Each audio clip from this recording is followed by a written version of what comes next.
Iya, jadi sebetulnya kan awalnya itu 6 sih Mbak, sebetulnya nih awal 6, terus ada seorang Mbak Im datang, masuklah di vlog dia, Jadi rame lah itu, jadi terbongkar lah ke semua, tadinya kan mungkin nggak ada yang tahu gitu. Dan ke-13 ini juga kita udah bukain usaha Mbak, dari bayi. Jadi serius? udah ada, ini yang udah launching dia punya, kita sampai. Kamu sudah launching? Iya, dia udah launching usahanya. Aku kok nggak diundang soft launchingnya? Ada nggak perkiraan Mbak Monica nanti deh tunggu usia berapa gitu, atau sesimpel ya kapanpun mereka nanya akan Kalau aku jawab saya, gitu? kalau mereka udah mulai bertanya, disitulah saya akan bercerita. Pada umur berapapun? Iya, pada saat mereka bertanya. Terus kalau balik lagi ke kasus sekarang nih, maksudnya kondisi Mbak Monica yang kebetulan lagi viral, kalau membahas sedikit gitu ya.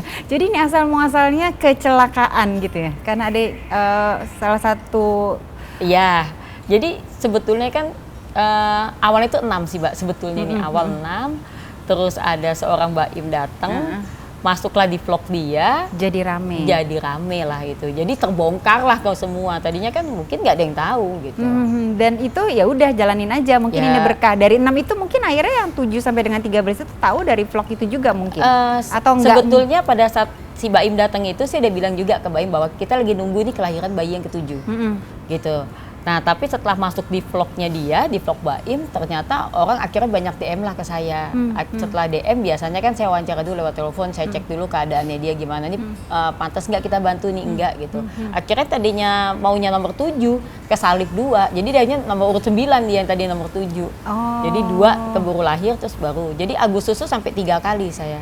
Dengan jiwa altruisme yang luar biasa ini Mbak Monica, pernah nggak ada momen-momen di mana kayaknya disalahgunakan gitu? Kayaknya ada nggak sempat kesel sama orang, kayaknya kok gue dikerjain nih ya, kayaknya gue. Banyak Mbak kalau itu. Terus Mbak Monica menghadapi itu, atau tahu gitu sense-nya kapan untuk enggak, yang ini nggak bisa dibantu, enggak ini nggak usah gitu, bisa nggak maksudnya bersikap tegas? Karena kadang-kadang kalau kita berbicara sikap altruisme ya, pengen membantu orang segala macam itu, kalau ini suka disalahgunakan tuh.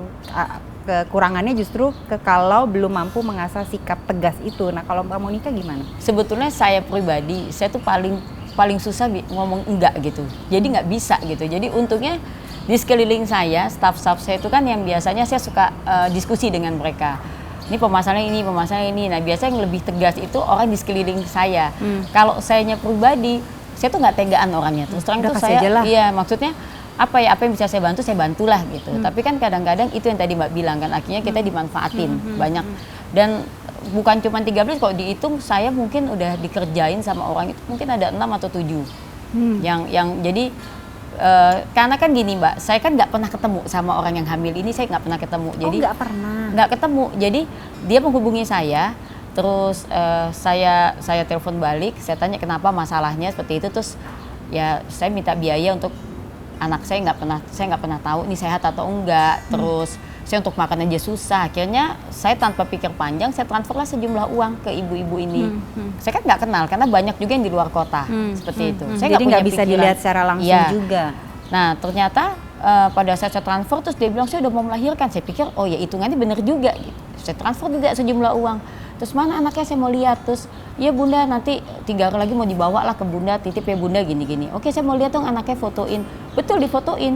Besoknya saya tanya, karena dia minta uang kan untuk biaya ke sini, saya transfer lagi uang. Mau datang jam berapa? Kan saya bertanya. Terus tahu ya perjanjiannya nanti tetap pakai aktenya namanya Mbak segala macam, saya ngomong seperti itu. Terus iya Mbak, ini nanti kita yang bantu urusin aktenya. Saya tunggu kok nggak datang. Saya sampai ngomong ke satpam di depan, nanti mau datang loh bayi. Nggak datang, terus saya hubungin udah susah. Ternyata yang di foto itu bukan anaknya dia. Jadi ketahuannya? Udah nggak bisa dihubungin. Ada satu nggak bisa dihubungin. Terus ya kita hubungin ke rumah sakit yang dia bilang nggak ada. Terus gimana? Bikin kapok nggak? Nggak juga. Atau kesel gitu yang? Kalau kesel iya. Kalau marah kesel, gitu iya. berhari-hari. Kesel iya. Jadi kalau kesel itu, tapi biasanya yang lebih kesel itu lingkungan saya. Jadi staff-staff saya itu nih ibu nih udah dibilang. Iya itu lebih kesel mereka. Ini udah yang keberapa sih gitu. Makanya lain kali itu kayak gini loh bu, kayak gini. Mereka yang lebih kesel. Tapi kalau saya ya udah anggap aja kita amal. Berarti mungkin kalau saya berpikiran pada saat itu, mungkin dia butuh uang, saya berpikiran gitu. Ya terserah lah, itu urusannya dia sama yang di atas kan. Suami nggak komentar? Malah kalau saya kesel, suami saya tuh ngomong gitu, ikhlas sayang, ikhlas suami Oh saya gitu. justru suami ya? Suami saya malah begitu. Jadi ada juga seorang saya kan juga kadang-kadang juga punya rasa kesel gitu kan Mbak. Jadi saya juga sempet gitu kesel. Duh tau gitu kan ya saya banyak yang kita bantu, kenapa saya harus milih dia? Sempet keucap, udah saya ikhlas niatnya bantu kan. Ya udah bantu, ini kan kita udah bantu ya. Mau itu dia hamil beneran ya atau dia apapun alasannya pasti dia butuh uang. Intinya suami saya malah begitu. Ya udah akhirnya saya juga ikhlas. Bahkan mungkin sebelum kasus ini sebelum-sebelumnya ada juga kali kondisi-kondisi Ada seorang juga. Monica gitu ya dengan altruismenya itu dimanfaatkan juga tuh ada juga. Banyak Mbak. Selain kasus bayi juga ada. Yang paling besar pernah nggak sampai bikin kayaknya marah gitu bahkan mungkin? Kalau saya kecewa karena habis bantu orang tuh nggak pernah yang sampai marah Gimana sampai gitu, gitu nggak nggak ada? pernah. Paling kalau saya tahu dia bohong, ya udah saya udahlah ikhlas. Ya biasanya sih sekeliling saya yang kan sudah bilang Bu kayak gitu-gitu. Cuman saya bilang ya udah kita mau gimana gitu. Paling seperti itu. Terus kalau ini kita sekarang ngeliat babiesnya Oh boleh. Ih. Ayo.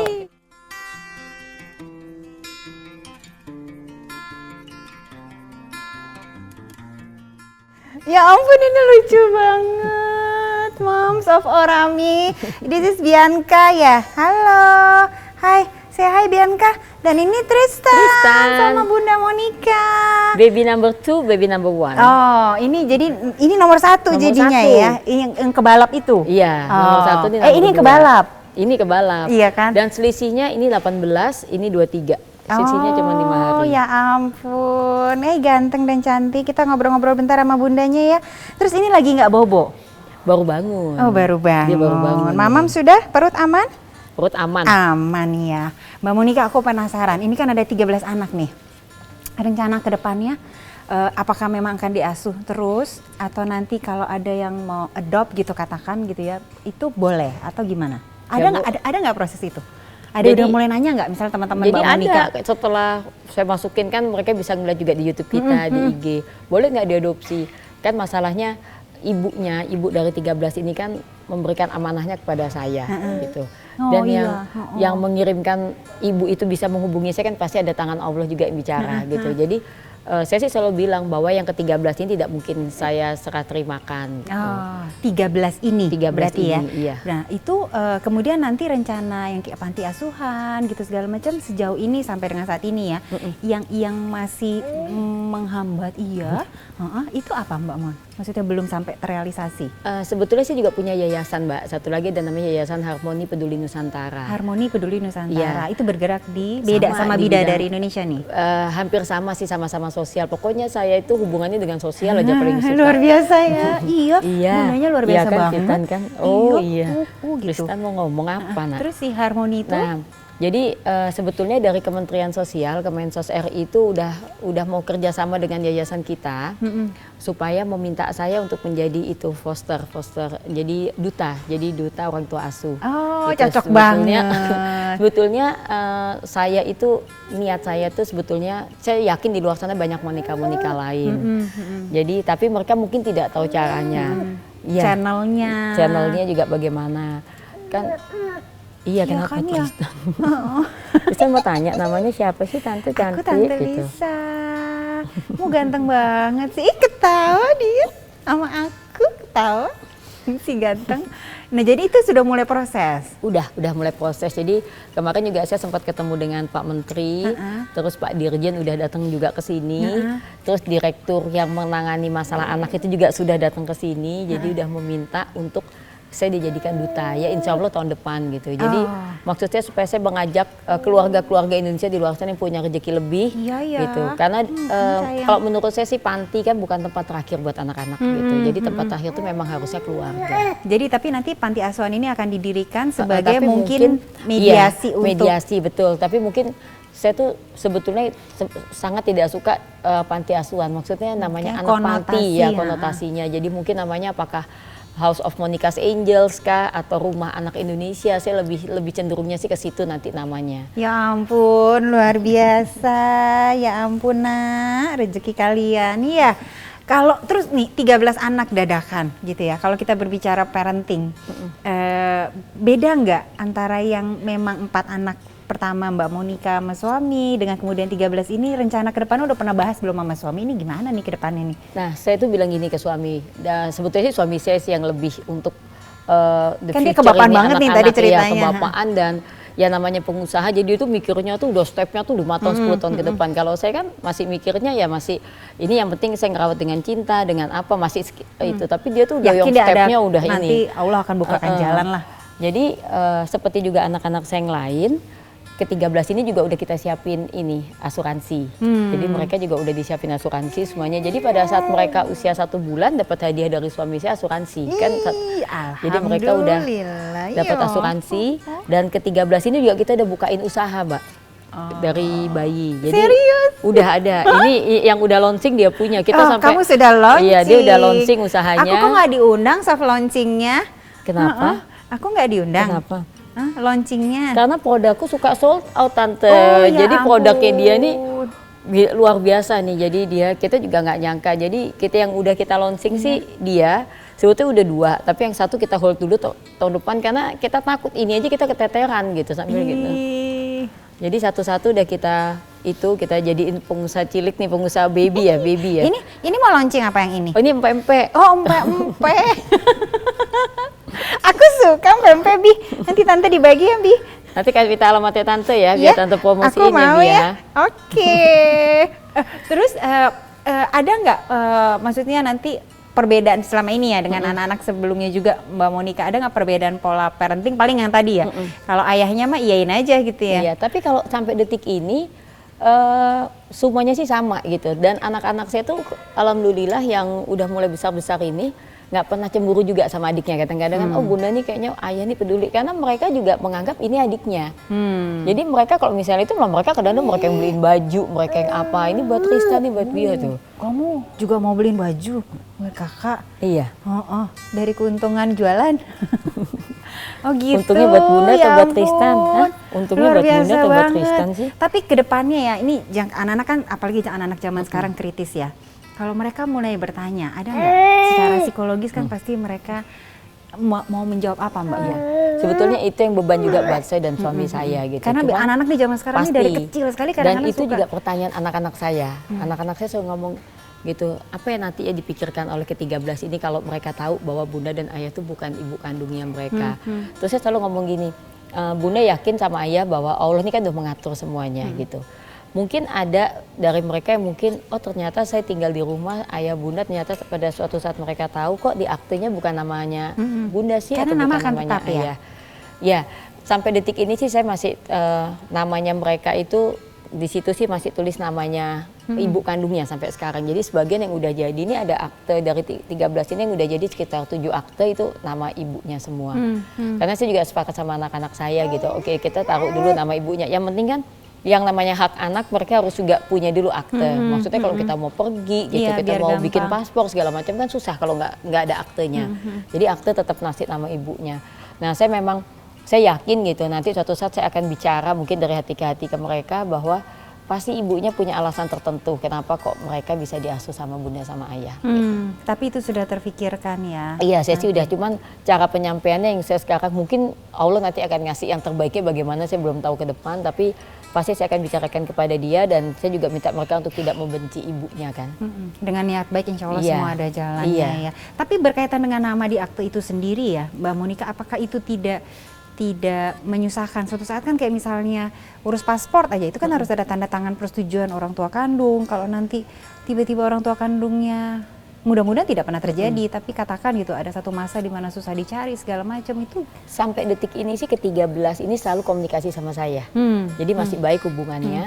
Dan dari 13 itu juga ada yang menjadi anak asuh saya juga, kakaknya. Jadi kan ada mereka yang punya kakak itu jadi anak asuh saya juga. Jadi selain 13 ini saya juga punya anak asuh Mbak di luar. Selain 13 ini, 13 yang di rumah ini. Total anak asuh yang lain? Sekitar 180.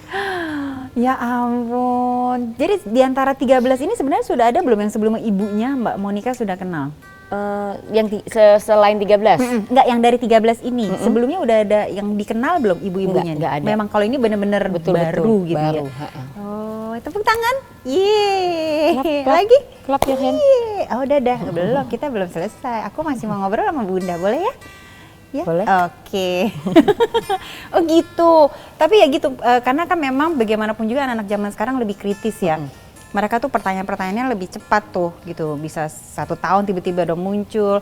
Ada nggak perkiraan Mbak Monica nanti deh tunggu usia berapa gitu, atau sesimpel ya kapanpun mereka nanya akan Kalau aku menurut jawab saya, gitu. kalau mereka udah mulai bertanya, disitulah saya akan bercerita. Pada umur berapapun. Iya. Pada saat mereka bertanya. Kalau tidak bertanya-tanya, kan jangan sampai dengar dari orang lain dulu nih. Betul. Apalagi mereka sendiri 13-13 mungkin saling ngobrol nih. Betul. Iya, mereka ber-13 nggak bisa ngebayangin Rubi-rubi setahun sendiri lagi gitu juga kan. gitu. Aduh, kayak apa rumah saya ini. Kalau Mbak datang nanti mungkin 5 bulan dari sekarang nih coba kita lihat. Lari-lari semua nih ya. Saya nggak bisa Kan mereka ngebayangin. sendiri pasti udah ngoceh-ngoceh ngobrol sendiri kan gitu. Itu Apalagi mukanya beda-beda kan. iya, Mukanya kita beda-beda. berbeda ya. Ya sayangnya. Itu kalau ada yang sampai nggak bertanya, apakah sudah mau disampaikan duluan atau ngumpul bareng gitu 13? Mungkin saya kan juga ngelihat masing-masing anak kan juga pribadinya juga beda-beda pasti mereka.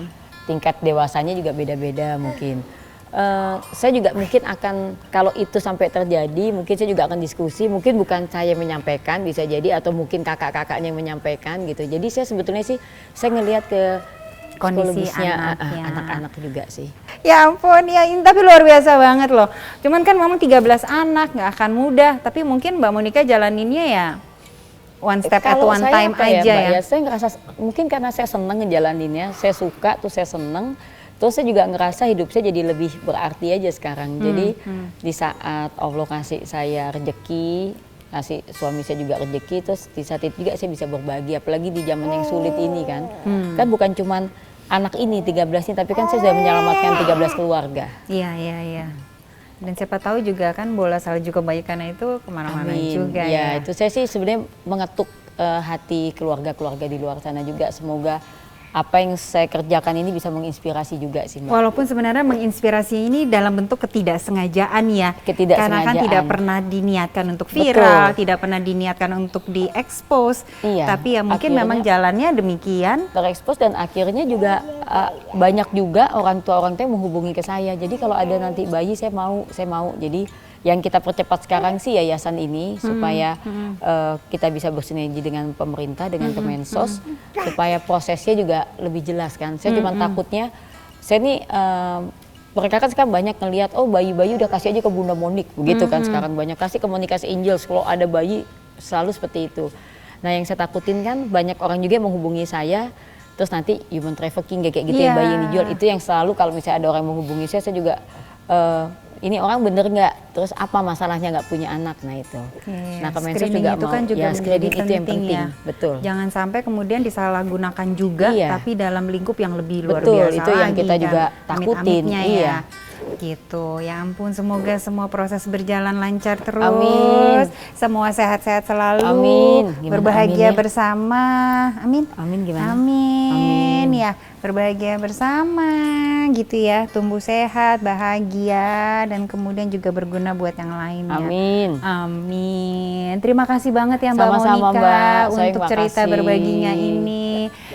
Salam untuk keluarga. Ya, terima Untuk kasih. Alhamdulillah. Alhamdulillah, Tristan. Untuk yang lainnya gitu. Terima kasih juga untuk semuanya. Sampai ketemu lagi.